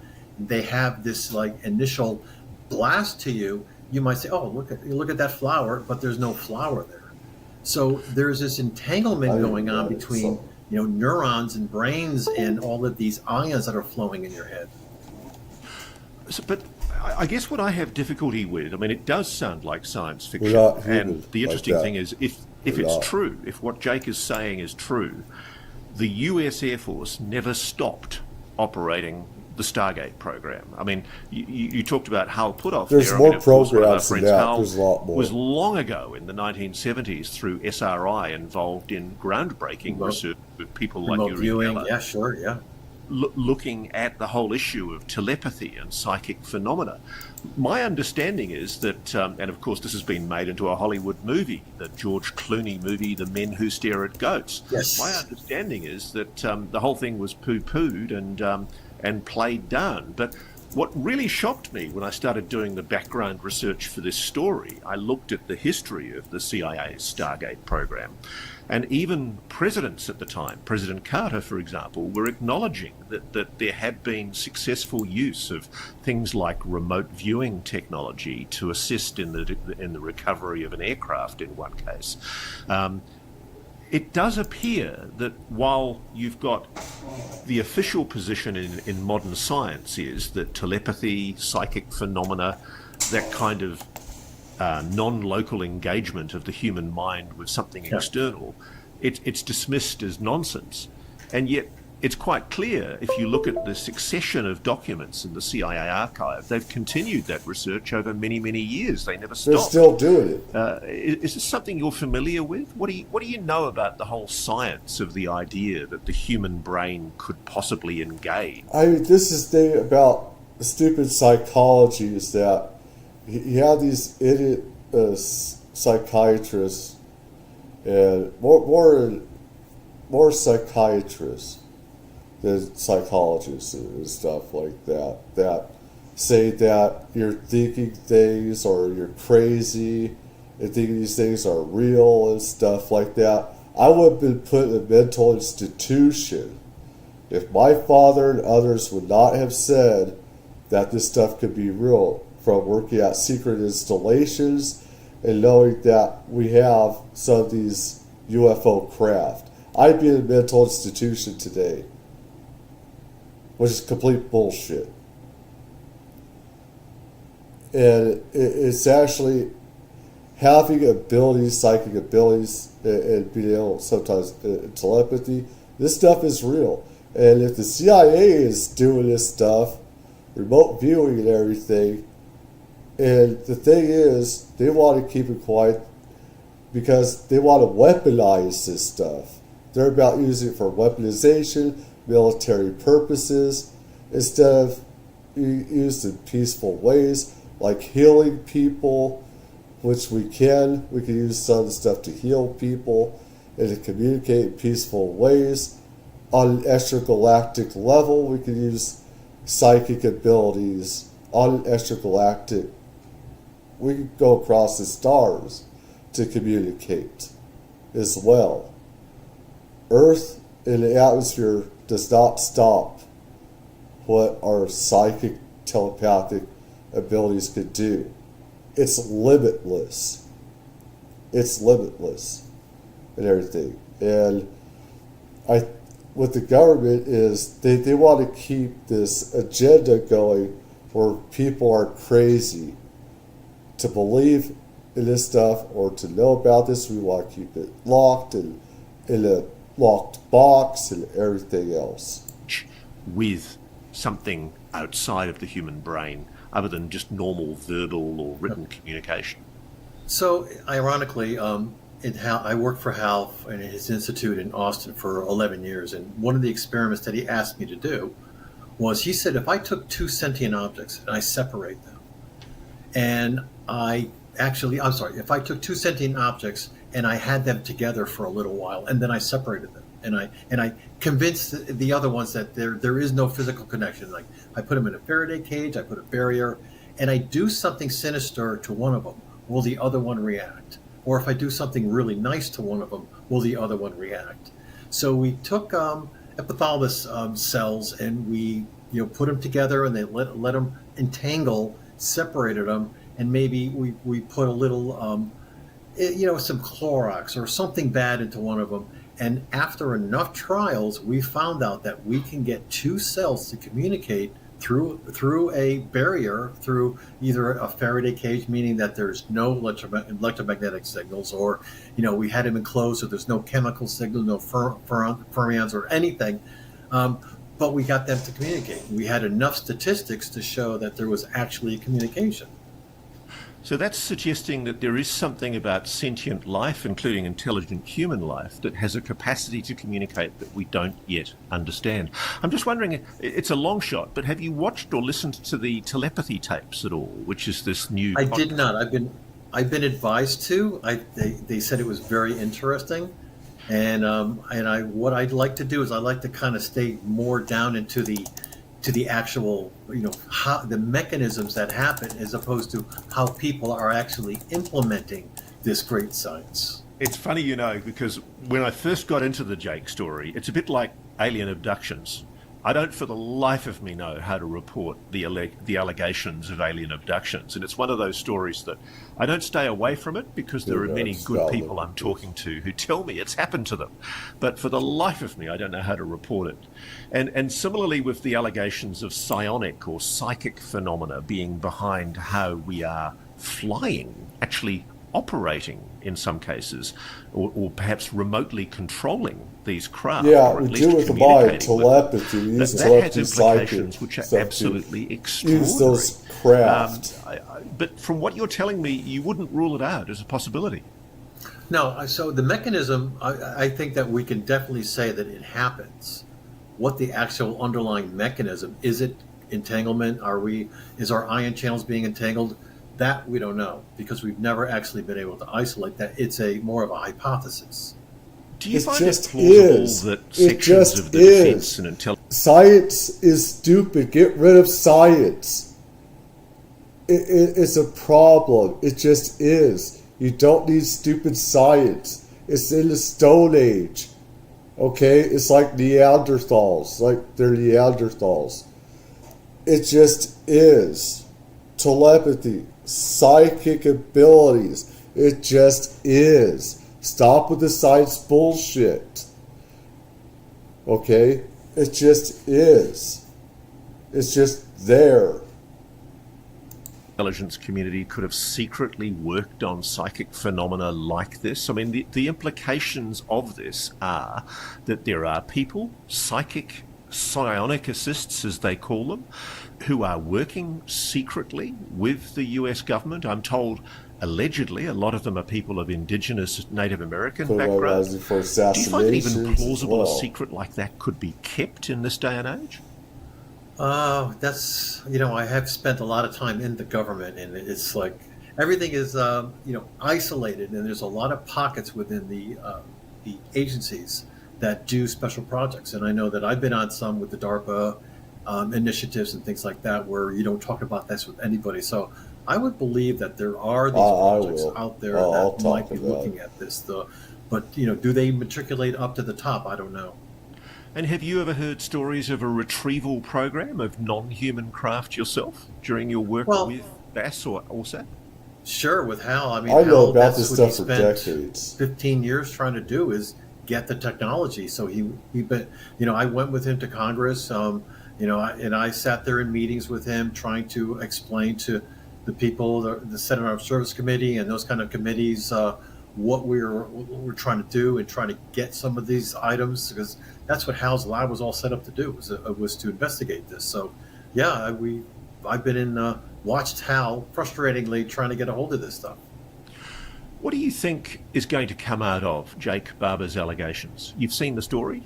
A lot of us have known about this retrieval stuff for results? decades now. Well, I think the government's going to have to step back and say, look, I think this stuff is starting to look a little real, because now you've got a guy who somebody put in harm's way, and actually had the same type of ailments that you would see for all the other claims that are of anomalous origins. But now this guy was actually recorded inside of a vehicle with something that he didn't understand underneath him, and had very similar symptoms as you would get if all the millions of claims that are out there in the world. One of the other things about Jake's experience, particularly when he had some kind of psychical connection with... Is this it? Is this it right here? Is this the one? Is this the egg that the hen laid? That chicken laid? It laid? The phenomenon is an overwhelming emotion, a strong sense of emotional engagement. Are you familiar with that? Have you had that before from other witnesses? Oh, yeah. So, again, we had this very, very long, very detailed study where we basically had, well over 30 people on a day-to-day basis giving their interpretations of what they're going through on a day-to-day, during their day. And a lot of the reports came back, some very sinister, some very euphoric, but it was all about the connection they had to some other thing. So there is this narrative that people stick to where they do get very, very emotional. And when your body receives information that it really doesn't understand, because it is kind of scary if you think about it. Nobody's talking to you. I mean, some people get ringing in the ears, and sometimes their eyes get blurry because it affects your optical nerves. But it's a scary thing sometimes. But It's sensory the fallacy overload. that it's always this sinister, mean thing is very false, because more than half the time the reports come back and it's euphoric and they're very, very happy about it. They've had a very good time. It's very awakening. They learn things. They learned other languages, believe it or not. I mean, so this is something that I've had a lot of experience with, thousands of narratives from people. This is another thing about psychic, a lot of psychic abilities, and sometimes telepathy, is that it could break. It has the ability where you can learn other languages. You don't have to use a book or anything else. Sometimes you do, sometimes you don't. Depends on the interaction and everything. But this has happened. We don't need, stupid Neuralink. We don't need Elon Musk to put stuff in our head. Are you fucking crazy? Putting that shit in your head that could be, you're asking your mind to be taken over and hijacked. We have telepathic psychic abilities that could do all this stuff. We could learn everything that there is, just about. That put any computer to shame, or super computer, quantum computers to shame, with our own psychic abilities that we can have. Everyone is different. Some have better psychic abilities than others. Not everybody's the same. Just like everything else in everyday life. Some people are better at different things than other people. Same as with psychic abilities, telepathic abilities, etc. You don't need the stupid Neuralink. I get and how people are so stupid to think of Neuralink or other companies, computer tech companies, put stuff in your head. Are you so stupid? Why are you so stupid?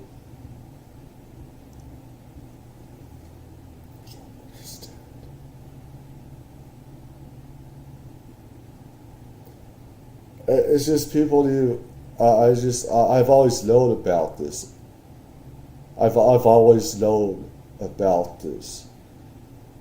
So for me, it's a lot different than others. But we have these abilities that could put quantum computers, the biggest computers, could put AI to shame. What we could do, AI has nothing on what our minds can do. It's limitless.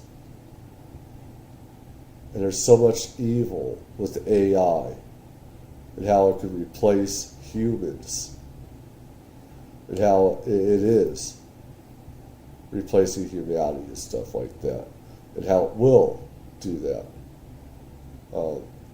and robots and everything else. People, and they all sounded very much like what Jacob was talking about. So you're saying that people have learned other languages? What does that mean? Yes. So there was quite a few instances where they actually started doing some writings through. So they would go into a state. They would wake up, like several hours later, look down, and they've written this like entire document that they have no idea what they wrote. They would bring it to like a linguist and say, what the heck is this, and find out it's an ancient language that they would have never had an idea what they could, never learned that. It's funny. I suspect the skeptics and the debunkers will have a field day with the whole idea of psychical connections with non-human intelligence, and they'll mock it. You're not so quick as a scientist. You're a hard-nosed scientist who's seen this paranormal phenomena up close. You think it's real, don't you? Well, I'm not saying it's real. What I'm saying is that whatever's happening to these people is not is some information coming into their head in some form that we don't understand, and their brain is interpreting it. It's not something that they're making up in their head. They're not being psychic within themselves. They're getting some signal from the outside. There's no way that these people have all these reactions. And of course, we put equipment on their bodies, and then we record things. And then we find out during these episodes where they have these encounters, there are changes in the electromagnetic signals, the gamma signals, all these signals in their presence, indicating that something, some vector, a vector, something is coming into their body to give them this information. There's just been very recently, of course, an extensive investigation into alleged anomalous health incidents involving defence and intelligence personnel who've been exposed to phenomena. Nobody quite knows where it's coming from, and it follows years of resistance from the Defence Department to the whole idea that there are any real physical injuries. And it's obvious that there's been dissent within government about what the public should be told or whether any admissions should be made at all. But I mean, do you find it plausible that Jake's injuries, for example, or the injuries of the people that you've seen, could have been caused by a foreign adversary using direct energy weapons of some kind? Yeah, so if you go back to the Havana Syndrome, obviously that's a big thing where you had people that were in a contained area and they had symptoms very, very similar to the symptoms that you would see from somebody out in the world, just interacting with some phenomena, where they would have earaches, they would have nosebleeds, they would have all of these symptoms that are very, very similar to what you're finding. If you put them through MRIs, they have very similar types of lesions in their head that get developed, just like people get when they're out here. So this is just because it happens to a government agency doesn't mean that it's necessarily from a foreign entity. It could be something that we're all experiencing, everybody's experiencing, but it just happened to be concentrated there. So when it comes down to actually investigating these things, I think they starting to take a little bit better picture of it. And go ahead, Russ. Well, I was just wondering if the explanation for these... I know, this is just me, but it's like a lot of stuff that I talk about, I cuss and everything, and I do a lot. I'm from the street and everything, I'm on the street a lot. But it's like, with some of the stuff, it's like I feel peace. I'm getting like a bit high. I was getting real sweaty, overheated and stuff like this, but talking about psychic stuff, I feel like peace, and I'm getting a bit high from that and stuff like that. And if you're ever in this state, sometimes you just let it take you over. I'm not going to do it on here. I don't want to do it on here because it makes you look crazy. But if you've ever had psychic stuff happen to you, you go into a different state, spiritual state. Just let it'll wash over your body. It's like I could feel some of that. And it's a lot, some of it, it's hard to describe. It's different. There's different instances they go through. Each one could be different, stuff like that. Havana Syndrome anomalous health incidents might be that it's something anomalous rather than a foreign adversary. Well, if you look at the National Academy of Sciences report that came out that explained that, and there was actually another better report that came out afterwards. They said it was electromagnetic in nature, some radiation beam from some entity. They said unknown entity, and they actually said, I don't think they actually said that it was ever going to be from some foreign weapon or something like that. They just said, I don't know what the origin is, but it was definitely this. Okay, so if I take away what you've said to us today, Jim... I need to still do that video about where the body burns itself when a person dies. I wrote that down.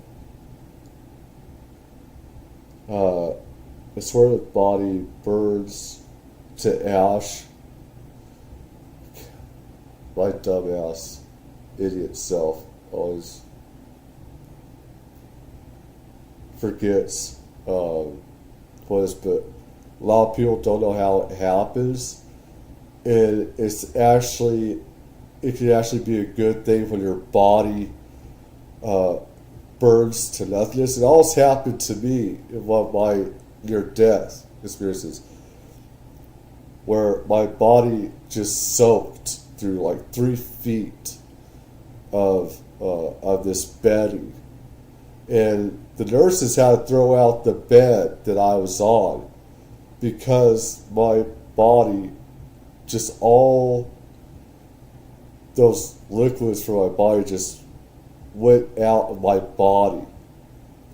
And so I know that when people sometimes, damn, I forget, I wish somebody was here. I wish somebody was here to tell you. Spontaneous combustion. Spontaneous combustion. It's not a bad thing, actually. It's not horrific. It's almost like a peaceful thing. Your body just, it burns. Your body, it does that like for the afterlife and stuff, because that's what could have happened to me if things had gotten worse.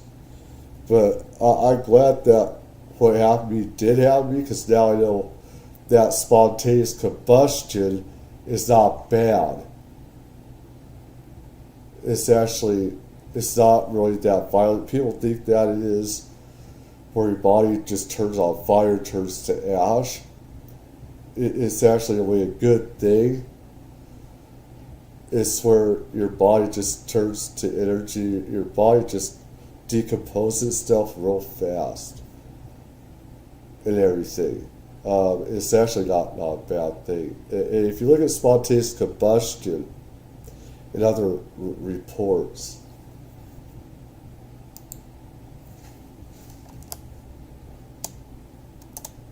I usually don't.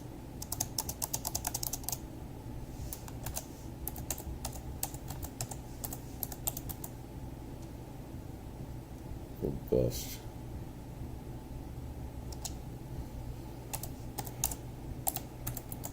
I know about this. It's like, I don't know if the internet will, but it's the human body, right? And yes, it's real, but it's where the human body, the human body itself just burns itself. It's actually not a bad thing. Like most people, it scares the shit out of them. It's not a bad thing, unless it just happens out like nowhere to a person. That's a lot different. This is a lot different. I'm talking about when they die and there's nothing left. It's actually not a bad thing like a lot of people think. I don't want to get nightmares out of this, but it's like,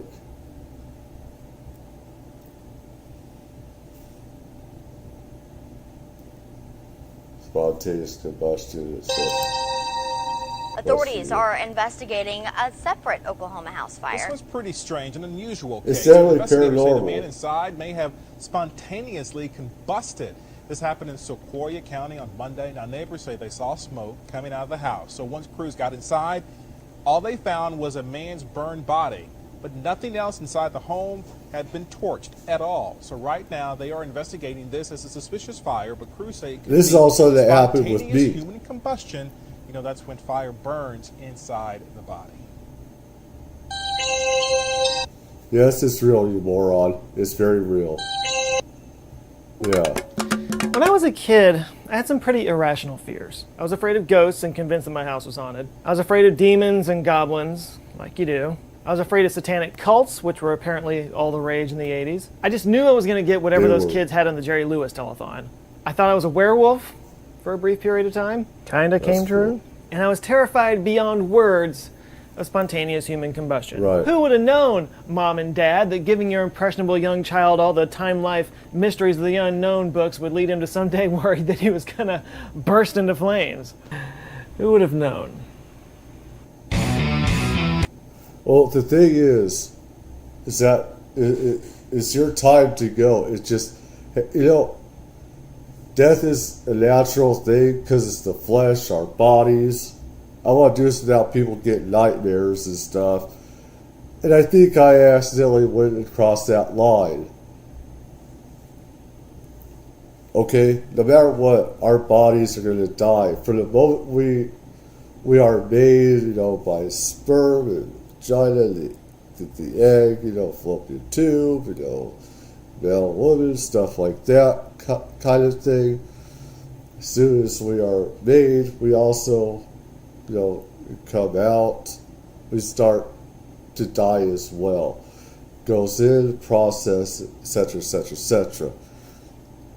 Now, we could die from a heart attack, we could die from a stroke, we could die from cancer, different things, right? The thing is, spontaneous combustion is another way of dying. It could be just as quick in everything. And what I went through is like my body was burning. It was like on fire, my body was, and everything like that. And all my fluid soaked through this bed, 3 feet.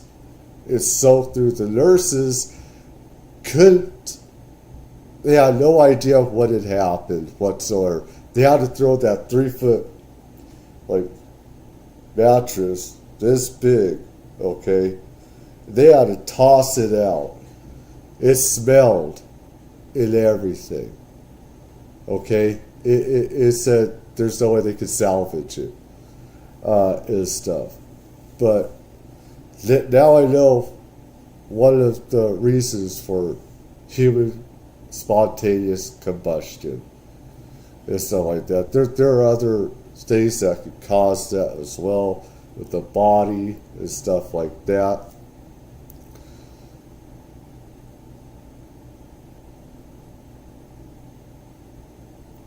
You wouldn't want that to happen when you're making love, having sex, would you? At least you could say it was a hot tongue. But, yeah, it's very real. I can't go Discovery because I'll get copyrighted, but do I care? Not very much, no. But yeah, it's real. It's very real. And stuff. But that's the end of that.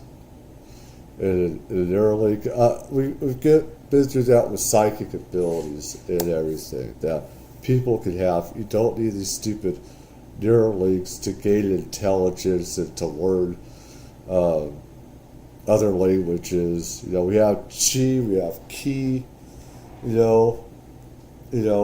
have energy. Okay, this is just flesh, but our insides, we're made of energy after the flesh. And some of us have more energy than others and have more chi and ki to do things, beyond what is imaginable. We all have this and stuff. That's a matter of accessing it and stuff like that. So let's go.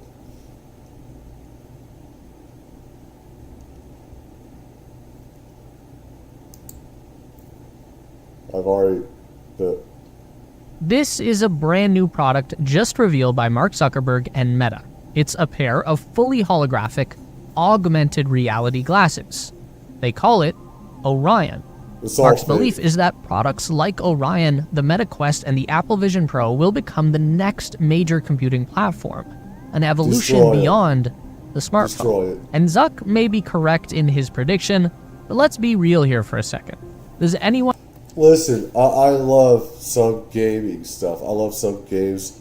I've been around the gaming industry 30 years, did betas, worked on, on betas for all the big companies and stuff like that. It's good to have an outlet. It's good to have that fantasy sometimes, get away from the BS of life. Stuff like this isn't the answer. We need to get in touch with our psychic abilities and, our spiritual side that we have. We could all do things that would make these things look child's play, like a little stupid Tonka, truck, type plastic toy or whatever. You know what I'm saying? It's all child's play. We have the ability to go outside the stars. We have ability, telepathy, to learn new languages, psychic abilities. That's like magic. It's like magic, okay? You put a key, there's lots of different words you can use. But what we can really do puts these things to shame. This will dumb down your brain. This will retard you. In a lot of ways, these things. One actually want to wear this thing on their face all day long. Sure, your weird glasses can augment reality, that's cool and all, but let's talk about how we can alter reality. Break it, if you will.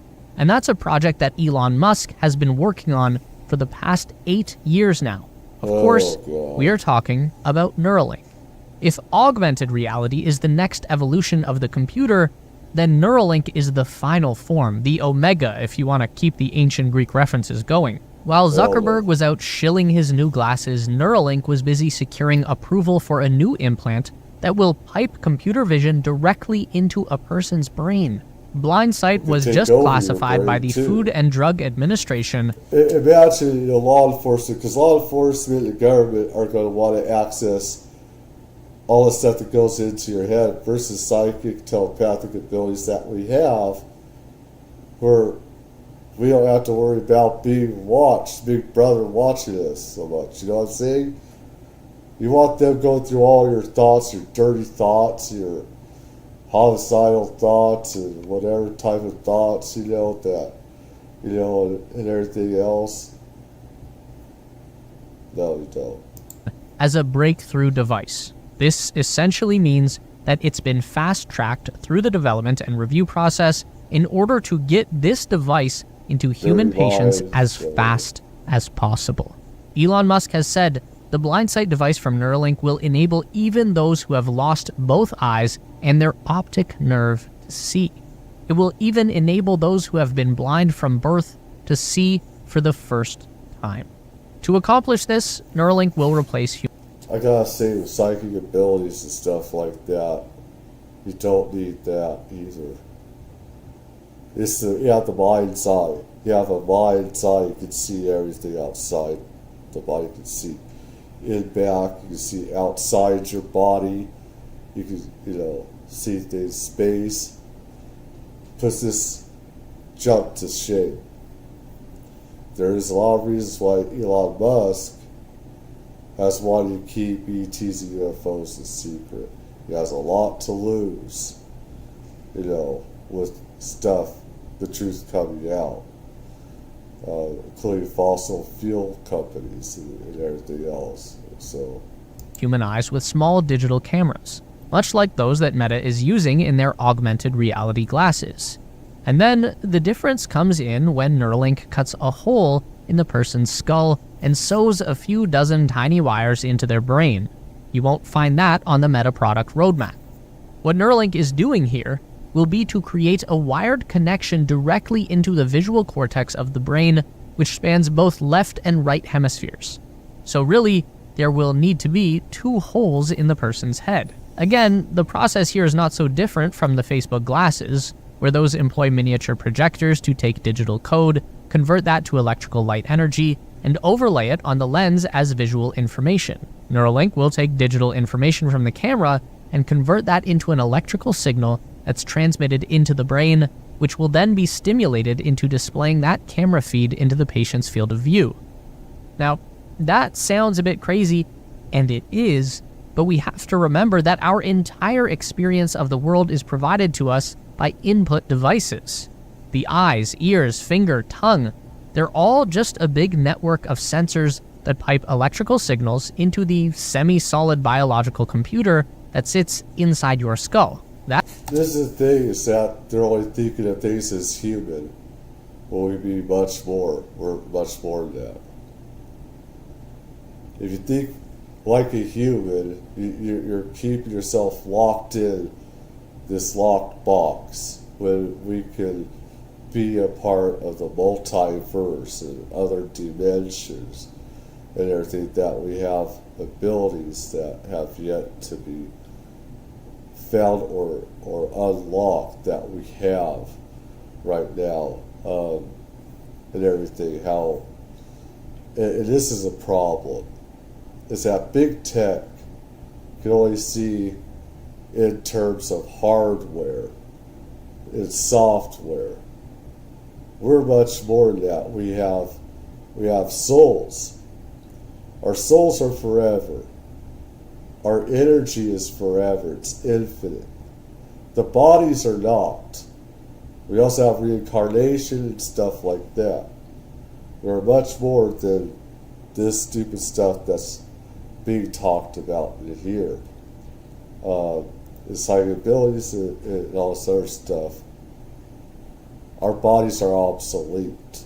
We can go outside of that to the millionth power, billionth power, and stuff like that. That's you, a gray, wrinkly lump plugged into a meat suit.